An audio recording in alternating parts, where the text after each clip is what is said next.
Христос воскрес! Христос воскрес! Христос воскрес! Шановні православні сестри і брати, є можливість, я її використаю, повіншувати вас самим великим християнським святом. Це вельми добре свято. Відзначайте. Сподіваємося ми всі, що як Христос воскрес, що дає урятування для всіх християн, так і Білорусь воскресне, як би тяжко сьогодні не було. Білорусь з чим щаслива, нас не змогли розколоти, як інші народи, по конфесійному прикладу. Коли в Європі це було достатково частяком.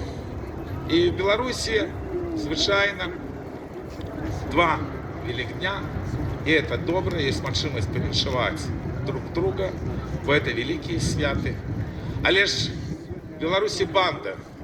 І навіть в ці світлі часи вони знову роблять нові кроки в спробі знищити білоруської нації. Габ'є просто, розпоясалося. Тільки так я можу прокоментувати те, що ви ведаєте, коли 50 співпрацівників фірми, яка займалася архітектурою, просто демонстративно були всі арештовані. На наступний день викликали на роботу тих, хто не працював. В той день, коли брали всіх і забрали всіх. За те, що владельник фірми просто дав інформацію, що йому нав'язують ідеолога. Такого в історії Білорусі ще не було.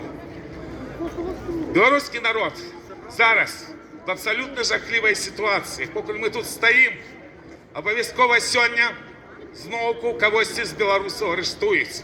Завтра арештують, післязавтра арештують. І так було всі дні після кривавої неділі 9 жовтня 2020 року. Їх катують. І, на жаль, на діаспорі давно по політв'язням ГБшні наративи. Ніхто не хоче ведати, скільки політв'язнів у нас в Білорусі. Всі кажуть, лиш би зараз сама 100 тисяч, і ми знаємо, що більше. На кольки більше. Это 21 століття, що нельзя відказати на просте питання. Кольки людей сьогодні політв'язні в Білорусі? На вот этого питання нема. І зараз ще горше. Кожного, кого сьогодні заберуть, будуть катувати.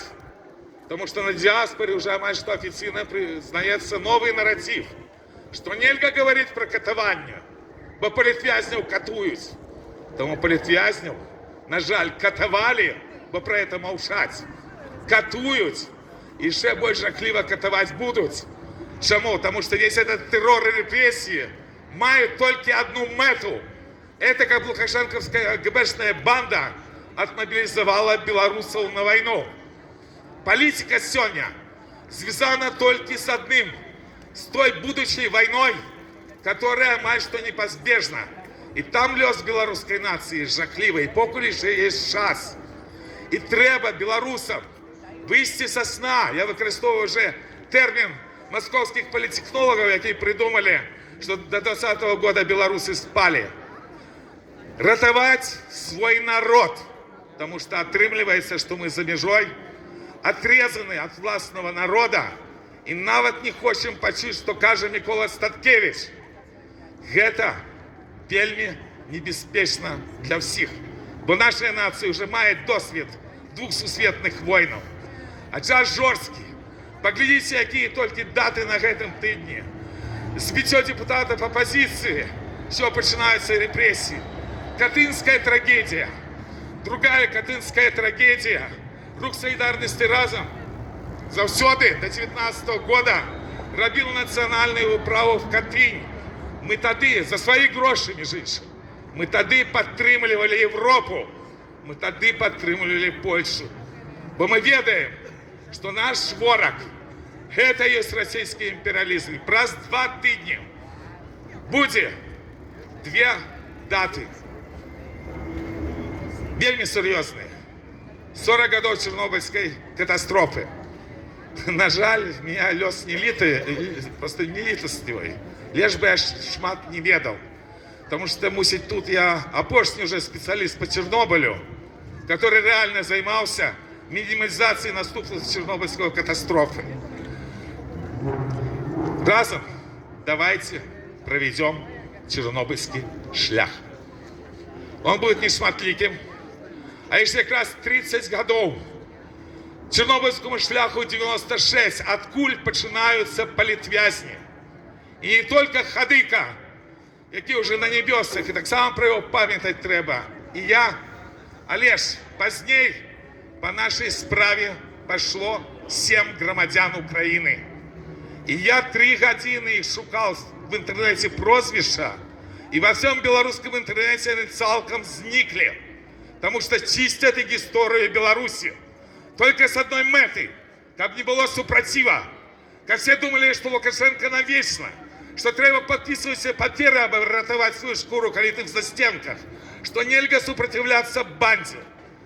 У нас есть можливість, еще покуль мы живые, хотя бы назвать імені перших політв'язнів Білорусі. Бо і нині, на жаль, що нікому не потрібні в заміжжі, як і самі політв'язні. Давайте робити це не так, як спробують нам нав'язати лукашисты в Беларуси, а часом и за кордоном. Давайте робить Чернобыльский шлях разом. Подадена заявка. Было 2 посещения Национального комитета, я не хотел лишь в этом удельничал, где все приняты огольный лозунг за безъядерную незалежную Беларусь. Он компромиссный, а лишь вельми добрый и потребный. Сегодня кому цікаво в організації Чорнобильського шляху, коли ласка, 3 години після акції застаньтеся. Ми проводили вже робочу групу, долучайтесь до робочої групи. Я був категорично супротив, як традиційні акції в Варшаві применялись для рекламы каких-то организаций. Это уже десятки годов акциям традиційним в Варшаві. Рух солідарності разом і автономно не раз проводил в Варшаві гэты акції. А если мы ніколи на их не пиарились. Лишу, что мы здольны все-таки в Варшаве провести годный Чернобыльский шлях. Хай там будет 100 человек, в сегодняшних умовах это нормально. Коли в Беларуси было страшно, был Чернобыльский шлях, где было всего 33 удельника. Вот Алена может подтвердить, она так само там была. Бо люди боялись. Тут іншее. Закликаю всех, все инициативы, все громадские организации, которые есть. Давайте разом пройдем Чернобыльским шляхом. Давайте ушануем наших науковцев, которые зробили подвиг больше 30 годов тому назад и практично уратовали наш народ от коммунистической банды. Бо коли бы не было приняты законы, в 90-91 году Верховного Совета 12-го скликання по тискам Белорусского народного фронта и в первую чергу Зенона Позняка, так сьогоднішня молодь белорусская была бы значно в горшей медичной ситуации. А у нас и там катастрофа. Військовые комиссии в военкоматах уже не имеют молодых белорусов, которые на самом деле годные до службы. Это Чернобыль. И поверьте специалисту, от того, что молчат, от того, что у белорусов нема грошей, как есть, от этого радионуклиды, яны ніяк не зникают, там период полураспада просто інший. А лишь все равно шкода человеческому организму, про который завжди никто не думает. Есть. И самое опошнее и головное, то, что я казал еще в науковом докладе, в 23-м году про российскую атомную экспансию на Европу, она реально такая есть. И то, что зараз писал Микола Статкевич. Постчернобыльскую Беларусь. На белорусский народ, который задыхается от террора лукашенковской банды, висит страшная погроза. Это атомные бомбардировки в отказ на ту российскую ядерную зброю, якую чомусь Захід покуль не хочет завважить Беларуси, что так само показывает на певные жахливые тенденции. И на кого могут различивать белорусы, какие сегодня в Беларуси? Кто у них союзник, окромя вас, шановные мои? Так, коли ласка, я разумею, что такое габье, я разумею, что мой нынешний народ Но там же наши люди. Много не сделаем. Давайте хотя бы сделаем то, что можем. Проведем белорусский чернобыльский шлях разом с Евромайданом Украины, который нас подтримал. Вы на нас ведаете. Разом с теми поляками, которые нас могут подтримать. Давайте ратовать наш народ. Як Белорусский народный фронт это робил. Ты страшные годы, когда была коммунистическая банда. Ты часы были страшные. Але сегодня сталинские часы. И не замыливайте свои уши, что еще не расстреливают. Потому что ж мы не ведаем, что будет, на жаль, послезавтра. Наша нация в небезпеці. Давайте ее разом оборонять, використовуючи все, что у нас есть. Бо Беларусь мусить выжить. Живе Беларусь! Живе Беларусь! Живе Беларусь! Слава нации!